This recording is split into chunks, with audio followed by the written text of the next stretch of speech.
It's time for your May 2021 Atlanta Market Update. So believe it or not, we have been doing these market updates for over a year now. Yep, 1 year. We started in April last year. Which, if you know what was going on in April of last year, there was a lot going on. Yes, and our whole goal was to make sure that our clients, friends, family, everybody was up to date on how the shutdown was affecting the real estate market. Yeah, and no matter what, going forward, we want you to know, no matter what's going on out there in the world, we want you to know what's going on with the real estate world. Yes, so today we're going to talk about what the stats look like in the greater Atlanta market and also the stats for the Gwinnett County market. Yes, we're going to drill down to Gwinnett County. And also, these stats are a little skewed. Well, because of it being April 2020 versus April 2021, everything was shut down April 2020. So it's going to look like the numbers are better, but I'd still say we're in a seller's market, wouldn't you? Yes, absolutely.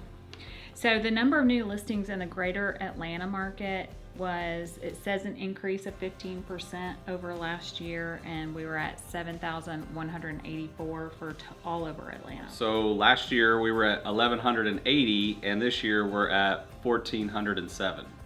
So only about 200 more listings.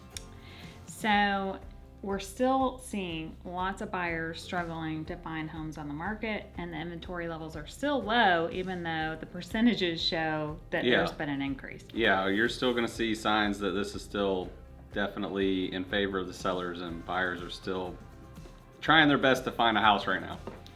So, and we see in the pending sales last year over this year was an increase of about 30%, and that was about the same in Gwinnett County. 28%. So a lot of people were not out looking at homes last April. Yeah. So we only have in Gwinnett 1,092 homes under contract in Gwinnett right now. One of the biggest changes that we've seen is the number of days it has taken to sell a home. Yes. And so the greater Atlanta market has gone from an average of 39 days on the market down to 18 days on the market. And in Gwinnett, we've gone from 41 days down to 14 days on the market. That's just nuts. So also a big stat that we're seeing a big change on, and I know you guys have been hearing us say the offers and the sales prices are ramping up.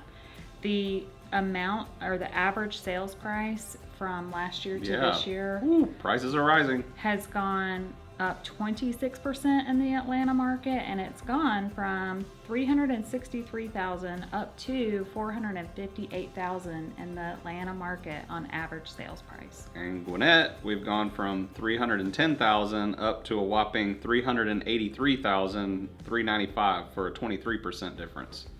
So houses are costing more. Prices are still going up, guys. For sure. And when we look at our inventory of homes, that's the total number of homes that are currently available.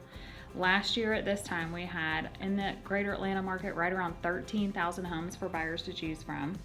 And now it's only around 5,700 homes. So less than half. Yeah, like 55% less inventory on the market. Same in Gwinnett. We had 2,400 homes for sale in April 2020. Now we have 960 homes in April 2021 for sale. So that's like a direct correlation for the amount of supply on the market as well. We were at 2.7 months of supply, and now we're closer to only 1 month of supply of inventory on the market. Same in Gwinnett, 0.9 months of inventory, so basically 1 month of inventory. We could sell every house that's out there in 1 month. Yes. That's fast. So those are the numbers. That's the numbers. That's the geeky, nerdy part. The numbers right? don't lie. But what actually we're experiencing, and one of the percentages on here says what's the percent of list price to the sold price. Okay, yeah.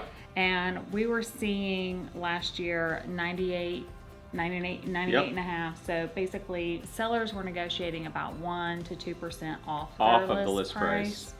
Now, same in Gwinnett, by the way. Go ahead. The average is over 100%. It's 101.6% for the Atlanta market. And in Gwinnett, it's 102%.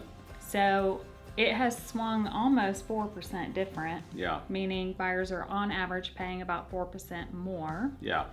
And that means when buyers are making offers, full price doesn't get the house necessarily. They're having to go above full price in order to get the house. so as a listing agent, and Chris and I were talking about this, like we, over the last 30 to 60 days, have not gone under contract on a listing that has not been above list price. Yeah, there's not been anything list price or below. So if you're a buyer in this market, you kind of have to get out of the mindset of not necessarily that you're not going to find a deal, but everybody wants to find a deal in real estate. But what you have to get your mind around is if the house is for $380 and you pay $400, that still might be a deal a year from now when the house is worth $450.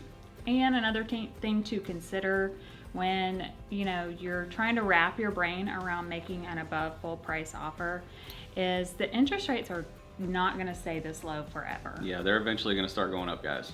So your savings is really in your monthly payment. Yes, yeah. It is. Long-term savings. That's what you need to be thinking about. So that is our May market update. If you have any questions about the market, if you want us to get specific on your neighborhood and what's going on for, your specific area, just let us know. We're happy to drill down. We're doing it every day out there, so no matter where you're at, we probably can figure out pretty closely what your value is. As always, if you enjoy our content, please make sure you like and subscribe and comment below and let us know what you think about our information that we're providing.